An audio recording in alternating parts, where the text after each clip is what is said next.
Welcome to the Hour of History podcast. I'm Stephen Bauman, and it's great to be with you another week. If you're new to the podcast, welcome. You've certainly come to the right place if you want to hear about the latest work of top historians all over the world. We have hundreds of episodes of the Hour of History where some of the brightest minds discuss pressing global issues. If you're new or returning to the podcast, it doesn't matter. Know that you form a community with people all over the world. Some of our listeners enjoy the podcast while on a stroll in Stockholm. Others are listening while they lay by a pool in Los Angeles, while some are just enjoying a cup of chai in Calcutta. We have listeners all over the world and people who are interested in these issues that we bring up. Wherever you are, it's a pleasure to have your company. Today, we're turning back the clock a little bit and we're going to the Middle East. It's my pleasure to welcome Dr. Victor McFarland. He's a historian who studies energy, the environment, the Middle East, U.S. foreign relations. He's an assistant professor of history at the University of Missouri, who's written a timely new book called Oil Powers, A History of the U.S. Saudi Alliance. Oil Powers was recently published by Columbia University Press and sheds light on the deep ties that bind two nations that seem quite different to outside observers. Victor, welcome to the Hour of History podcast. Thank you so much for having me on the show, Stephen.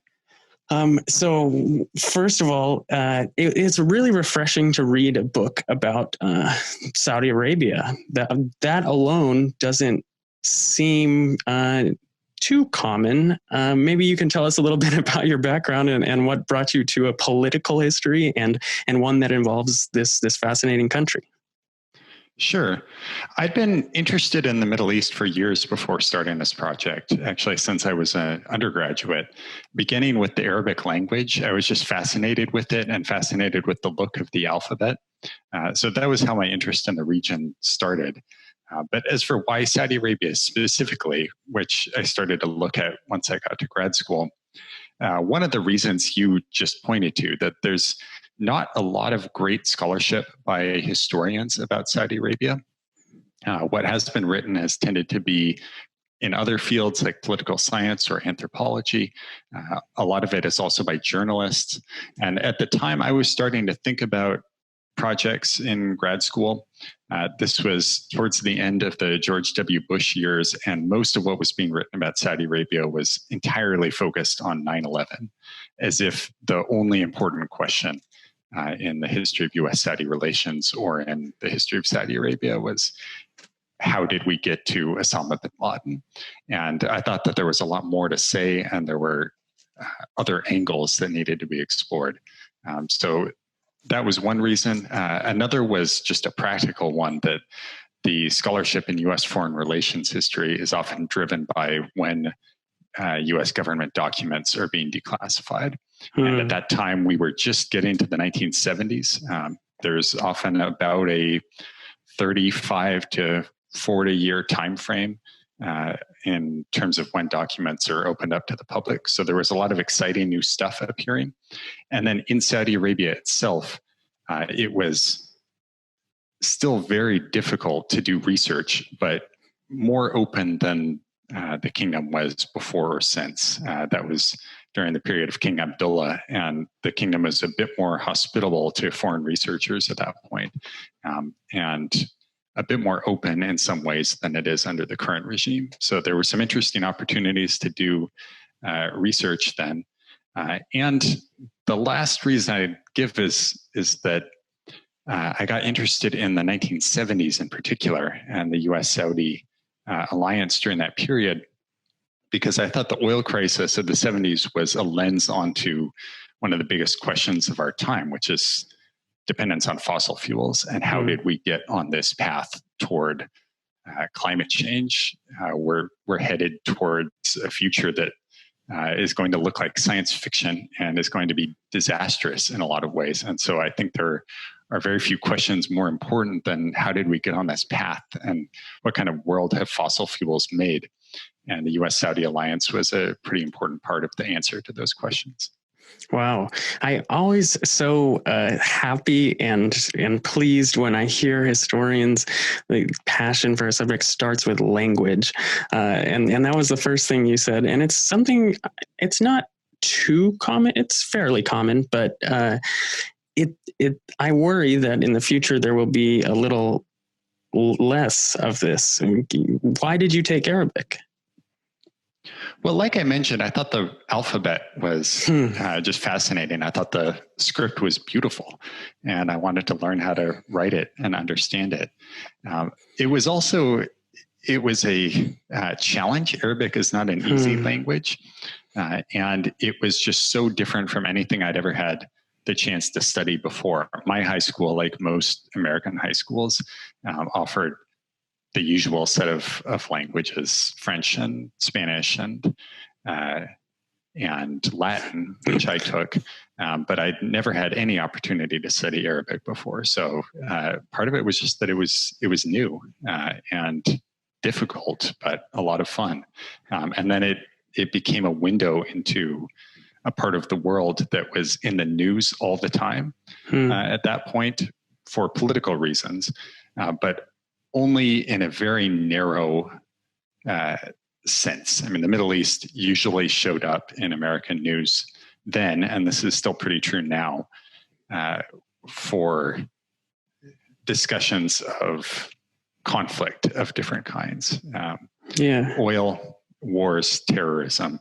It's a very limited view of the region, very problematic in a lot of ways. And learning Arabic was a way to get to know that part of the world in a more complete, a better sense of its diversity, just a view that you didn't often get in the American media. Yeah, it's an amazing window you get into a perspective of the world. And I think that's a very cool thing that brought you into the study. Now, the other thing you mentioned that we're so interested in as historians are the availability of sources and the availability of documents. And you said that's one reason that this research was possible to do that. Before we dive into the book, I promise we'll get to the book. What were these archives and these resources that you were able to use to piece together your history? It's a combination of mostly U.S. and Saudi sources. The American sources I work with are a lot of declassified U.S. government documents, many of them from the State Department or the White House. And those are now reasonably open through the 70s, although quite a lot is still classified. For folks who aren't familiar with U.S. government classification, you might be surprised at how much from the 70s is still considered vital to national security. So you get a lot of documents that are heavily redacted, that have names blacked out. Practically anything related to intelligence or the details of military policy is still at least partially redacted, if not closed completely. But there's still quite a bit that's open now. I also looked a lot at other sources from the United States, including congressional records, which I think are very underutilized by historians of this subject. So a lot of the history of American foreign relations tends to reproduce the perspective of the executive branch, the president and the top advisors and cabinet officials who work for the president, because those are the documents that people look at. So one thing that ends up missing then in a history of the U.S. Saudi alliance is just how much resistance to that alliance there was in the United States, particularly in Congress. So I looked at a lot of congressional records that haven't been used very much.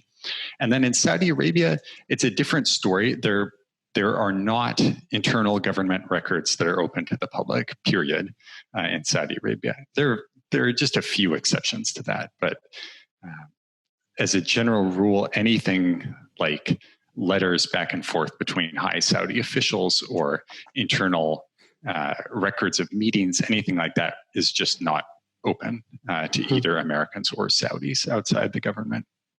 So for Saudi sources, I ended up using a lot of newspapers and published speeches and things that were all controlled in different ways and published by a censored press. But are still quite interesting for that reason, because they show how the Saudi government wanted to be seen by its own people. And when Saudi government officials spoke in Arabic to a domestic audience or to the rest of the Arab world, what did they say? And to compare that with what they were saying in private to American officials led to a lot of interesting insights. And well, just a quick question on the Saudi sources. Are they being archived, do you think? You say they're not available to Saudi or American or any researchers. Do you think these letters between the royal family are being saved and kept? That's a really good question.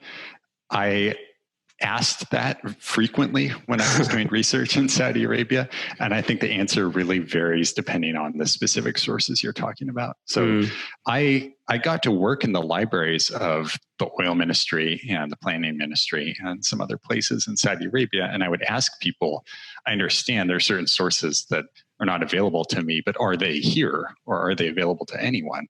And I would get different answers. Sometimes people would say, yeah, they're in the room back there. It's locked. Sorry. Sometimes they would say, no, that records might be considered the personal property of different ministers. And so when the minister left, he just took those records with him. And maybe they were still at his house or with his family, and maybe they were just gone. And sometimes I think these things were just not written down in the first place. A lot of decision-making in Saudi Arabia is very personalized, especially when it's within the royal family. So I think some of the things that in the United States would be decisions made at a cabinet meeting, and there would be some kind of record of that.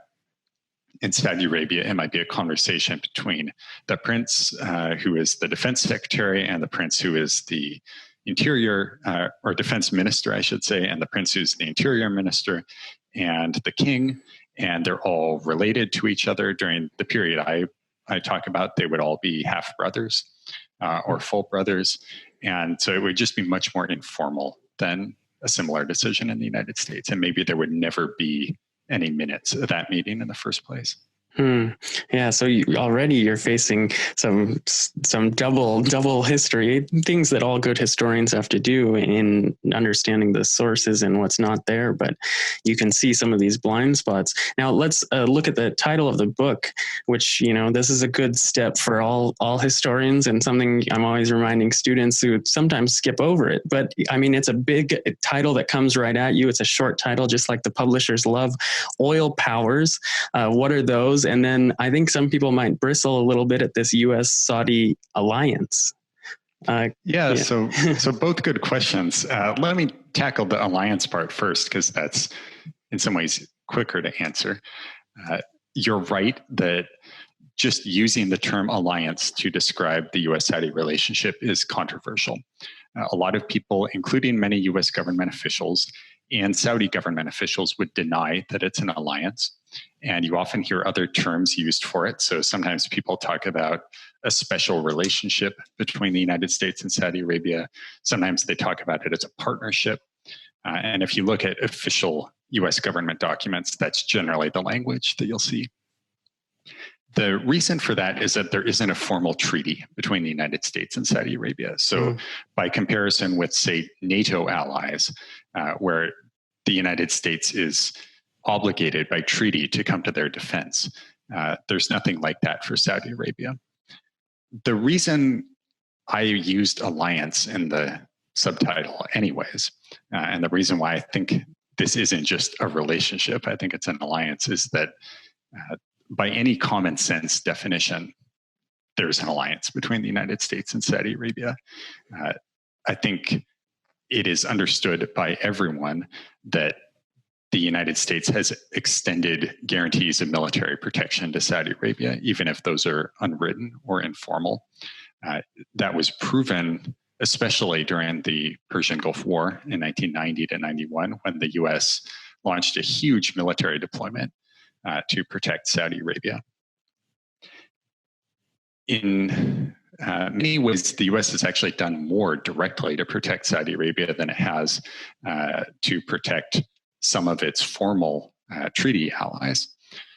So I think in practical terms, it's fair to call it an alliance. And the reason why it's not official is because both in the United States and Saudi Arabia, that alliance is controversial enough and very unpopular with parts of both the US and the Saudi public, and with certain groups in both countries, that the US leadership and the Saudi leadership have always found it easier to keep that alliance informal and unwritten, rather than to have to go through, say, the process of asking for congressional approval for a formal treaty, which would be a tricky process for Saudi Arabia. So that's why I use the term alliance. As for oil powers,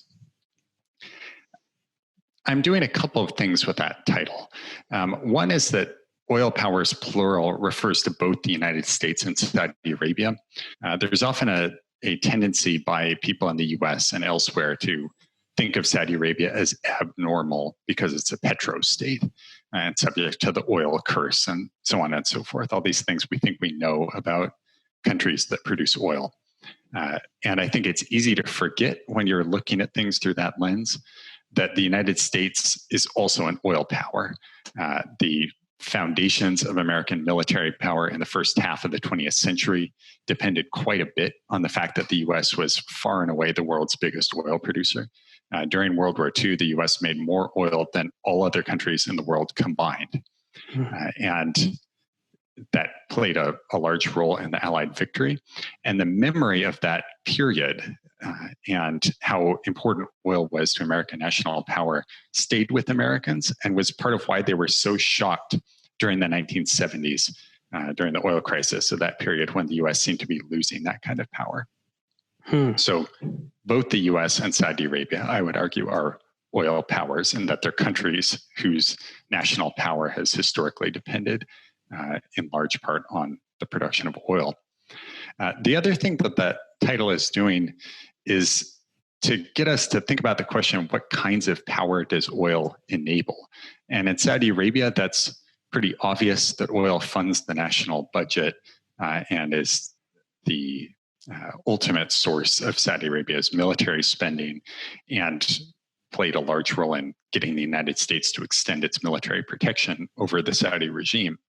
But in the United States, too, I would argue that oil has led to certain kinds of political power, particularly in the executive branch, that the perceived need to guarantee the flow of oil from the Middle East has been a very effective argument for hawks in the United States to argue for a bigger military budget and more military involvement overseas, and giving the executive branch the ability to bypass congressional restrictions and human rights concerns when partnering with foreign regimes like the Saudi regime. So oil power is a particular kind of power that oil has enabled in both the United States and Saudi Arabia. And it's very interesting through that explanation of this title. I'm feeling the reverse pull that I normally feel in a lot of historical work, where I feel like when you read history, you're kind of pulled centuries earlier, but with yours, there's this looming present that, you know, it's always in the background, thinking of the continued effect of oil and how real it still is. But you also kind of set up your chronology there and where this history starts of these oil powers. You mentioned World War II and the importance of oil there, and you have some great stuff in the book about this grand tour of the United States. Where do you start the book, and how does this alliance kick off? So I start in the 1920s, in the first quarter or so of the 20th century, with the importance of oil to the growth of American power in the world and the rise of the modern Saudi kingdom. I think a lot of readers might not know just how recent the current incarnation of the Saudi kingdom is, that it wasn't formalized and declared as a kingdom until the early 1930s, and was assembled piece by piece by King Abdulaziz for about 3 decades before that. So we're still only on the second generation of kings of modern Saudi Arabia. King Salman, the current king, is Abdulaziz's son. So in that sense, this is a very new creation. The Saudi dynasty, they trace their roots back to the mid-18th century, and there have been different incarnations of Saudi power going back to then, but the current version of the state is really quite recent. I take the story then up through the discovery of oil in the late 1930s and World War II. But the real core of the book is on the second half of the 20th century, and in particular, as the U.S. Saudi Alliance was consolidated in the 50s and 60s, or at least the framework for that alliance was laid, and then it was really consolidated in the 70s, and the oil crisis of the 70s is the real core of the story. And when we're talking about these two factions and two polities that have different politics, you mentioned there are some similarities. Maybe can you give us a little background of the House of Saud and its relationship with the particular type of Islam that it has? Yeah, so this is, if people know anything about Saudi Arabia, they probably know the term Wahhabism. This is the particular kind of conservative Islam that emerged in partnership with the Saudi dynasty. So the founder of Wahhabism, which is itself a controversial term, a lot of adherents would prefer a different term than Wahhabi, but that's the term that most people outside Saudi Arabia would recognize. So the founder of this Wahhabi movement and the founder of the Saudi dynasty made a political pact in the mid-18th century to work together.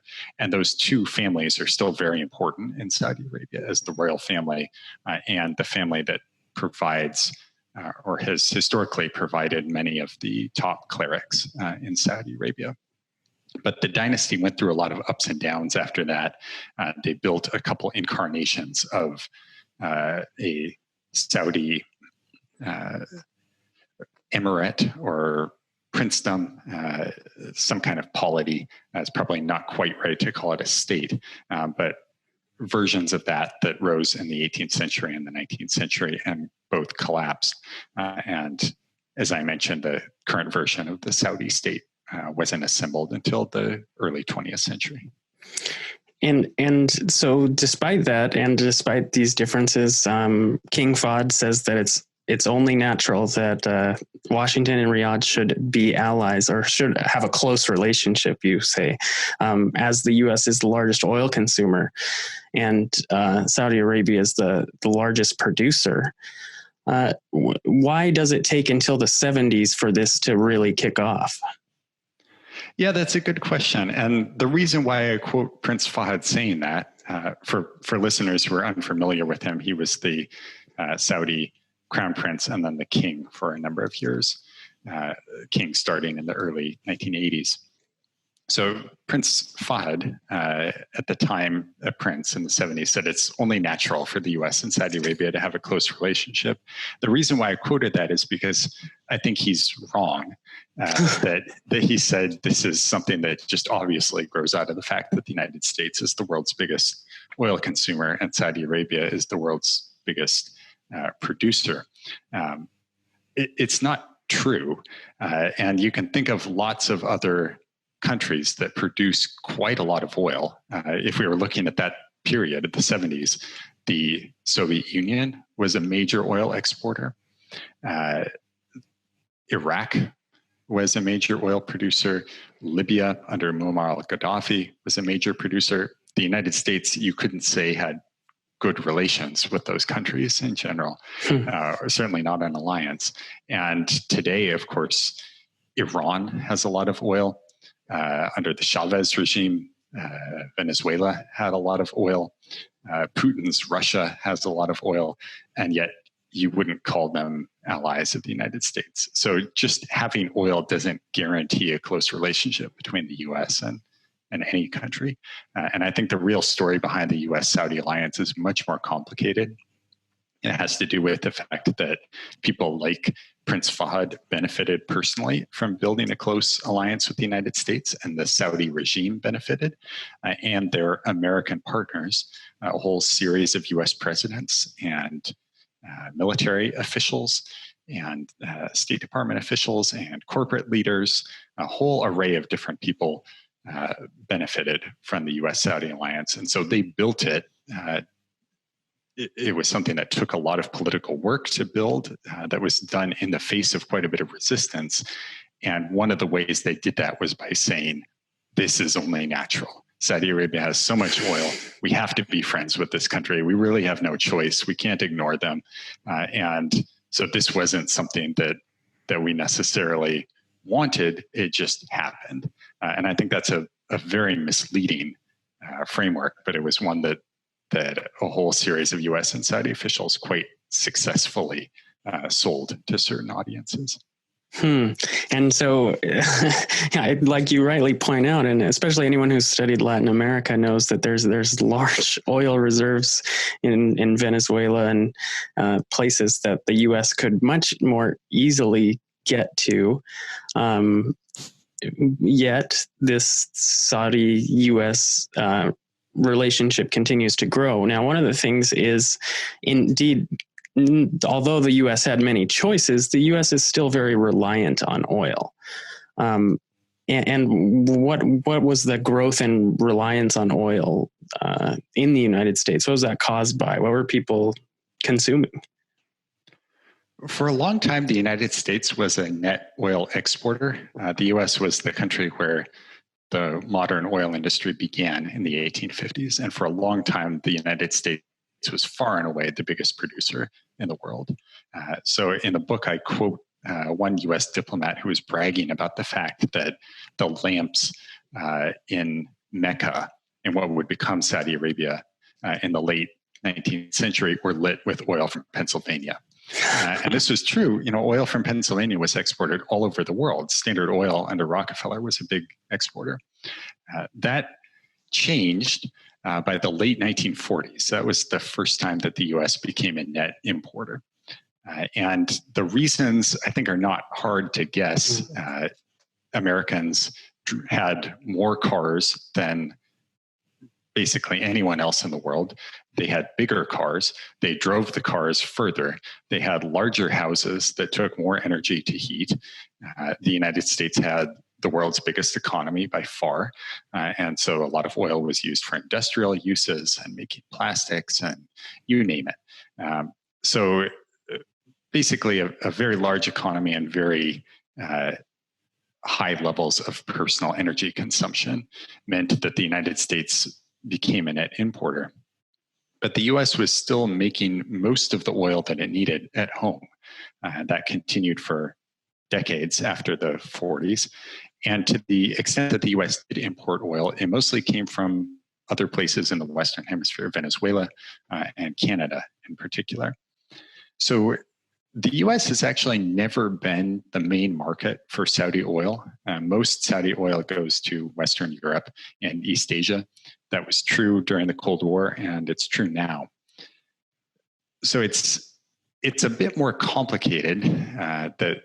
The place of oil in the U.S. Saudi Alliance is a bit more complicated than people often imagine. It's not a one-to-one trade where the U.S. takes Saudi oil and in exchange gives military protection.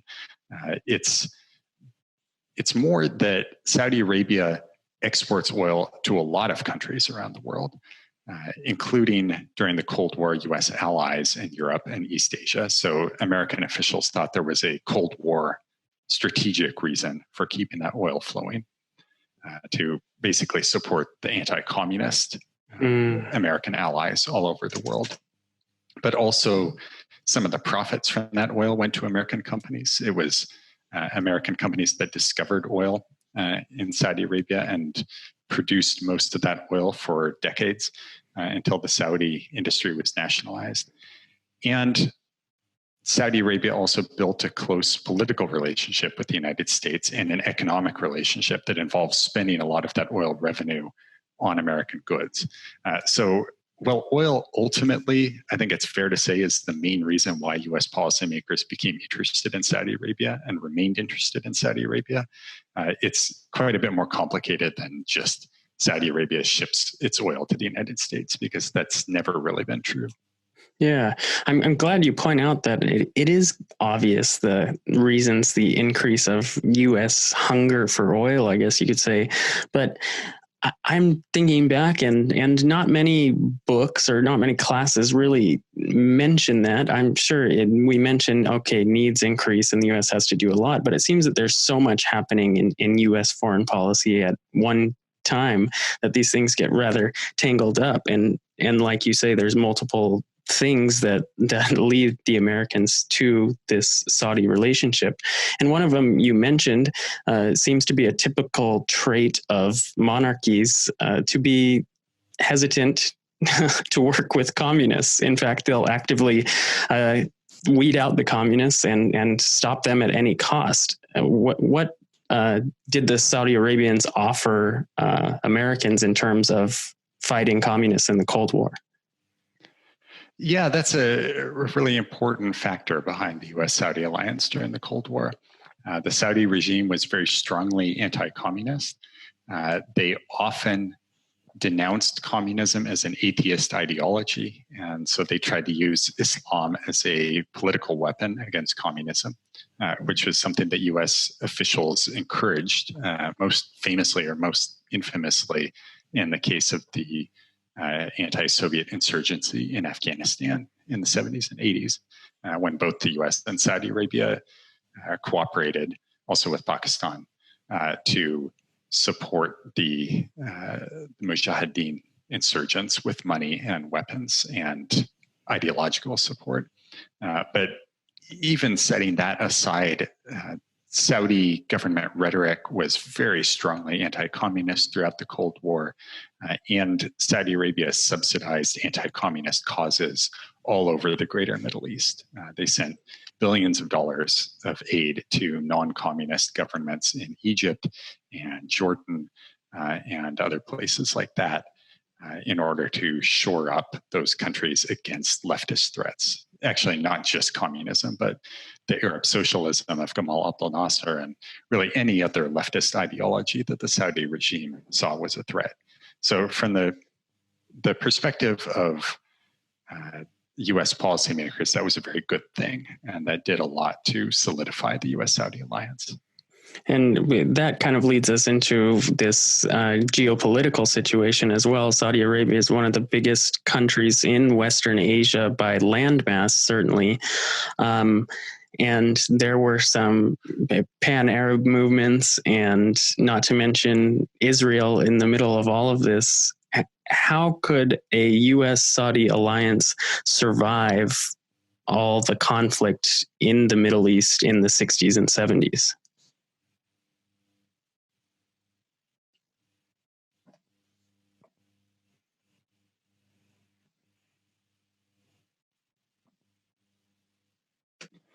Yeah, you're right that Saudi Arabia had a very central position in the Middle East. And from the Saudi regime's point of view, that was often a dangerous thing.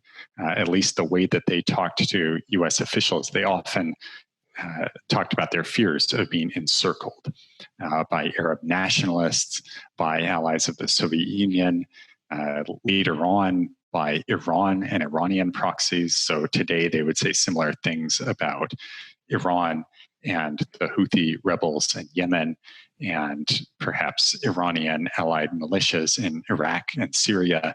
And so they would talk about the same kind of threat of encirclement. You also brought up Israel. The Saudi opposition to the US-Israeli relationship was one of the biggest thorns in the side of the U.S. Saudi time.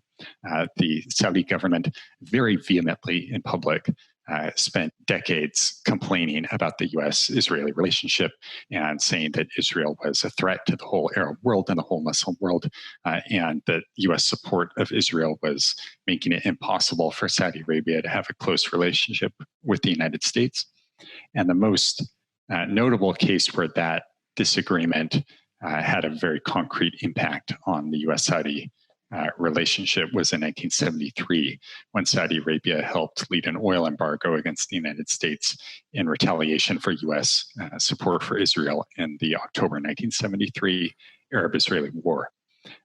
But despite all that sound and fury in public, in private, Saudi officials often downplayed that message and told U.S. officials, we have to say certain things to a Arab audience, but they would suggest that the U.S. Saudi Alliance wasn't really threatened by U.S. support for Israel, that the Saudi government might be very unhappy about that, but it still wanted U.S. support.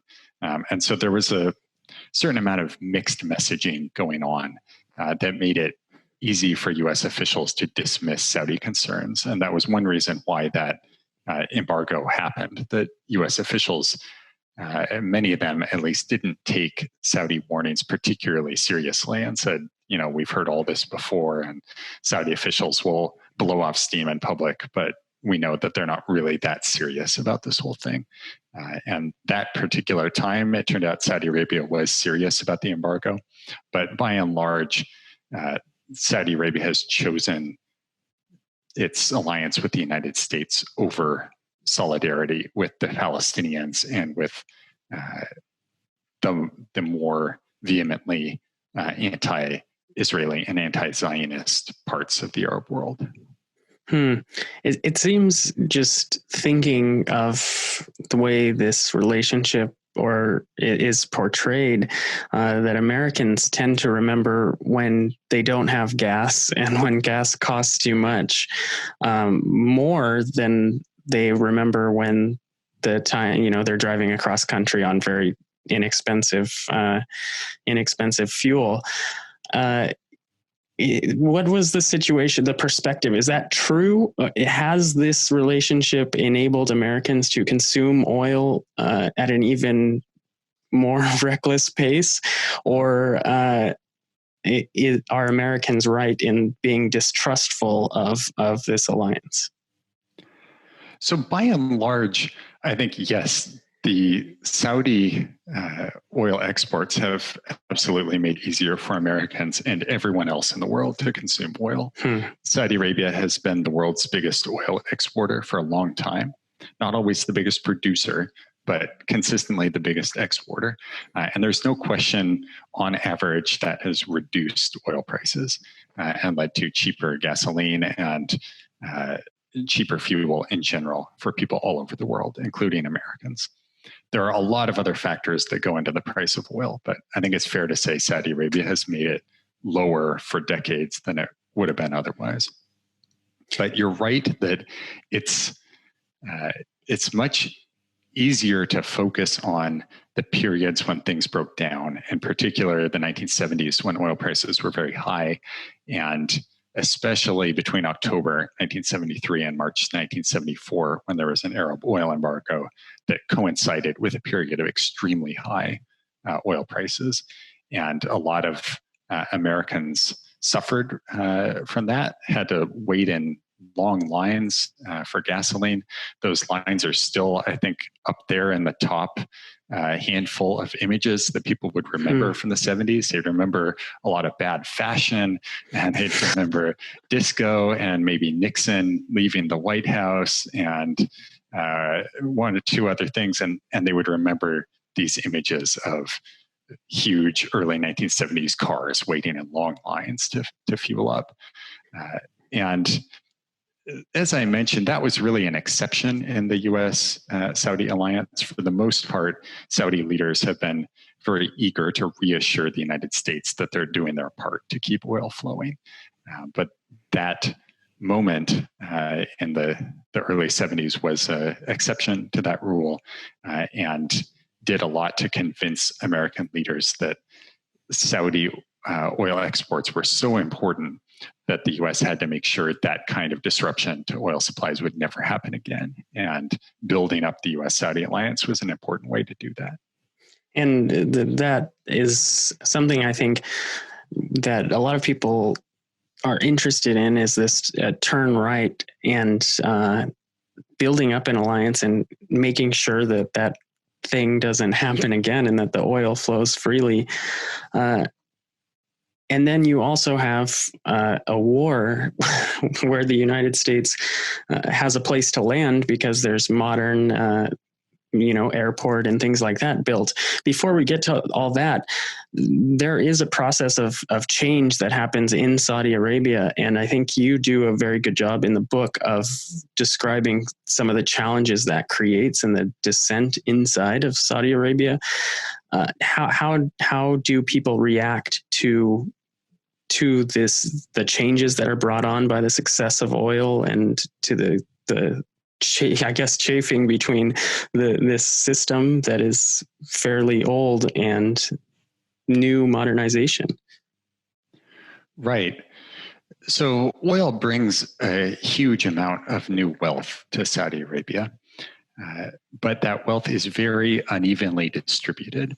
So I think one way to frame the political tensions that result in Saudi Arabia is between tradition and modernity, or Islam and Westernization. And that's the way you often see it framed in foreign media. There's a certain amount of truth to that. And I think there's no question that some important actors in Saudi history, especially on the Islamist side of things, have framed things in that way. But there are also some very important economic questions. There is a Saudi left that I think a lot of Americans are unfamiliar with. But there's been some good work on the history of the Saudi left by the historian Rosie Bashir and some other specialists in Saudi Arabia. And for them, the big critiques were less about that the Saudi government was modernizing or westernizing the country. It was that the oil wealth was being so unevenly distributed and the big profits were monopolized by the royal family and by elites who were very close to the royal family. And that many of those profits were plowed right back into the United States in the forms of arms purchases and investments in American banks. And so this was connected with a Cold War critique of the Saudi government's close relationship with the United States. And that dissent, in many cases, was quite brutally suppressed by the Saudi regime. People were forced into exile, imprisoned, and repressed in all sorts of various ways in order to protect the power of the Saudi regime and protect the U.S. Saudi Alliance. So that alliance is very closely bound up with the control of the Saudi monarchy over the country.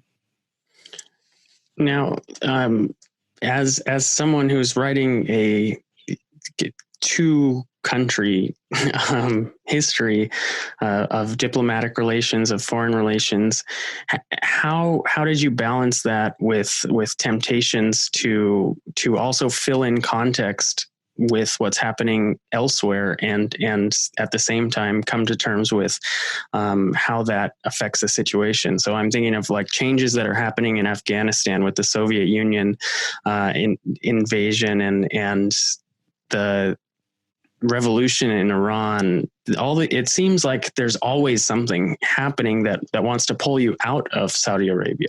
How did you deal with that? Yeah, that's a really good question. And it's one that I think there just isn't a perfect answer for. You're absolutely right that to understand the U.S. Saudi Alliance, you have to understand a lot of other things. You have to understand the context of the global Cold War. You have to understand what was going on in Iran. The Iranian Revolution in 1978 to 79 had a huge impact on the whole region, including Saudi Arabia. You have to understand, for an earlier period in the 50s and 60s, Gamal Abdel Nasser in Egypt, who was really the person more than anyone else driving the politics of that whole area.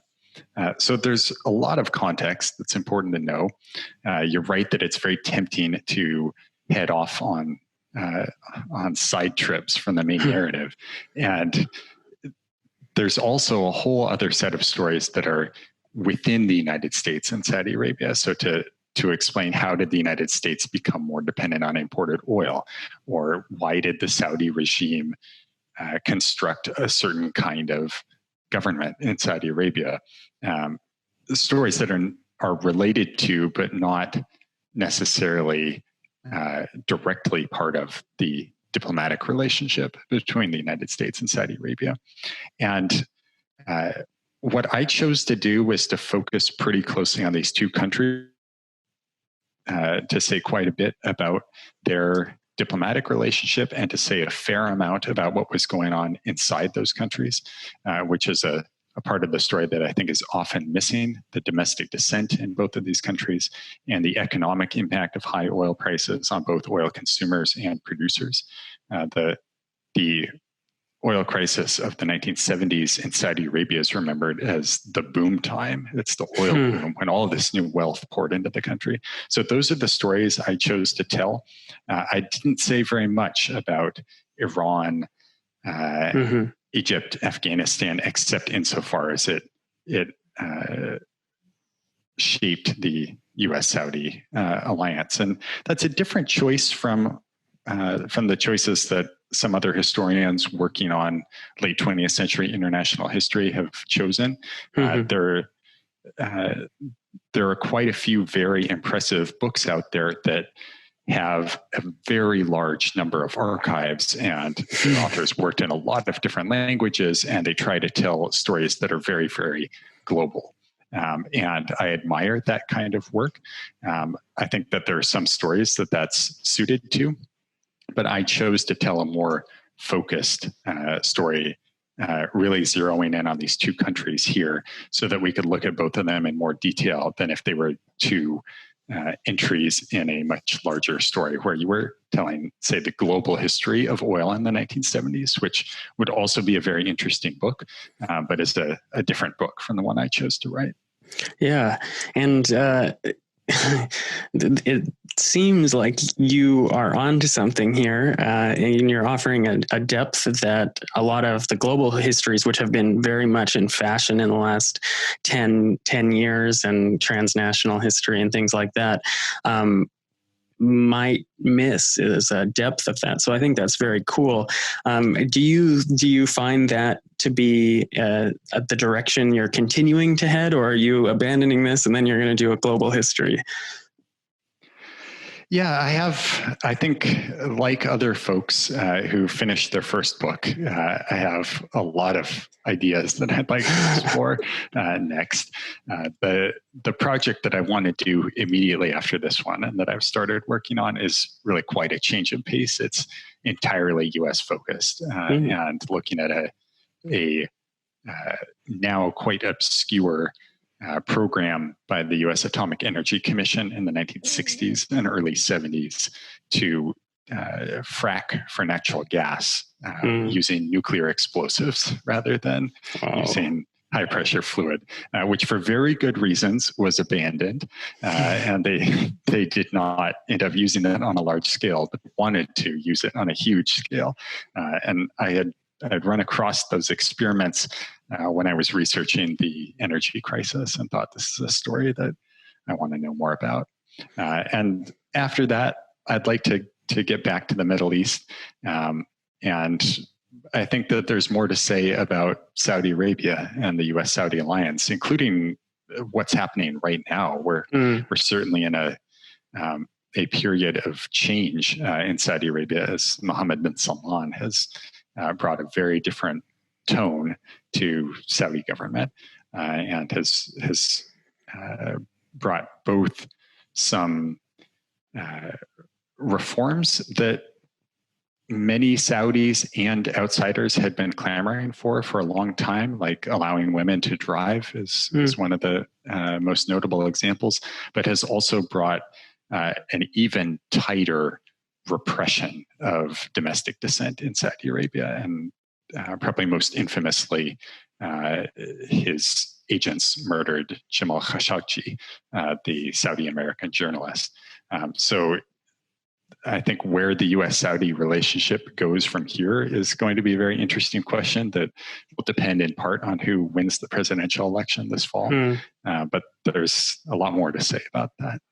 Yeah, there certainly is. And just, I mean, we could go on for that. I'm sure you're asked about that quite frequently, but we have to talk also about the time we're in. You're releasing a book here and presumably introducing this material to a lot of students. You teach at Mizzou. How have people received your work so far? Have you heard any feedback? How do students like this kind of material? The book is brand new, so I have not had a chance to teach it, and because of the pandemic, no one's doing any in-person book tours right now. So it's a challenging time to release a book. So it will be it'll be fun in the future to teach this material. But I have taught versions of it before, even when the book was in the works. And I find that students are really fascinated by the U.S. Saudi relationship. I get a lot of students who are not history majors, and they've all heard about Saudi Arabia in the news, and they tend to be quite interested in it. They tend to be very focused on the contemporary U.S. Saudi relationship. And so one of my big challenges is to pull them back from 2020 and show them how we can't understand how the U.S. and Saudi Arabia got to where they are without looking at the 1950s or the 1970s or the 1980s. And that's part of what I try to do in this book. So it'll be a challenge, as always, to teach the U.S. Saudi relationship as things change. And I think it's one of those things where you have to keep an open mind and be prepared to adjust your teaching based on what the headlines are that week and based on whatever Mohammed bin Salman or Donald Trump has done recently. And we'll have to see what happens over the coming months and years. Absolutely. And certainly through the back of your mind, as you're reading Oil Powers, you think of, wow, this would be a different world if the immediate news and Twitter had existed while this was going on. It's just a thought that I was having when I was reading. Unfortunately, we're drawing close to the end of the hour here, but that means it's time for you to make your suggestion. I get to make one too, to the audience listening to this, the Hour of History podcast. Of course, we both suggest that you read Oil Powers and you go check it out. As mentioned, it just came out just very recently in July. Yes, and the links to that are on the website, hourofhistory.com. But what do you have for us, Victor? What's your suggestion? So there are a lot of things that I'd like to recommend for people to learn more about Saudi Arabia. But if I pick one, I would recommend the film Wajda by the Saudi director Haifa al-Mansour. It's a 2012 film. It's about a young girl who wants to buy a bicycle. And it's, I think, just a very skilled piece of filmmaking, but I also think it would be really good for a lot of Americans to watch because it's one of the very, very few examples of media you can get in the United States that presents Saudi Arabia as a country where people live and not in a framework of high politics or oil economics or conflict. It's a film that takes place in Riyadh with people dealing with recognizable family problems and economic challenges. And it is very, very good at capturing the look and feel of Riyadh. When I was in Saudi Arabia doing my research, that was the city where I lived most of the time. And Wajda was filmed right around the same time I was there. And it just put me right back into that city. So I would strongly recommend watching that if you want a totally different view of Saudi Arabia than you would get in the pages of the New York Times or on CNN. That is, yeah, that's a great suggestion. And I have an imprint of the pickup truck. I don't know. I forget the story if it's like her brother or something picking her up from school in this film. And I was thinking about that the whole time I'm reading your book. It's a fantastic film.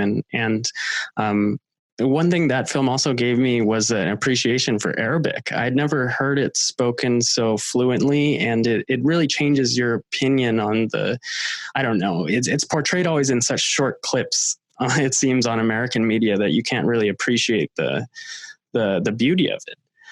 It's also a dialect that most Americans have never heard. Arabic has spoken dialects that are usually quite different from the formal written language. And if Americans have heard any colloquial Arabic, it tends to be the kind that's in Arabic pop music and movies, which is usually either Lebanese or Egyptian Arabic. And so watching Wajda is one of the very few chances most Americans would have to ever hear the Riyadh dialect, which is sometimes those dialects are so different, you can argue they're almost a different language.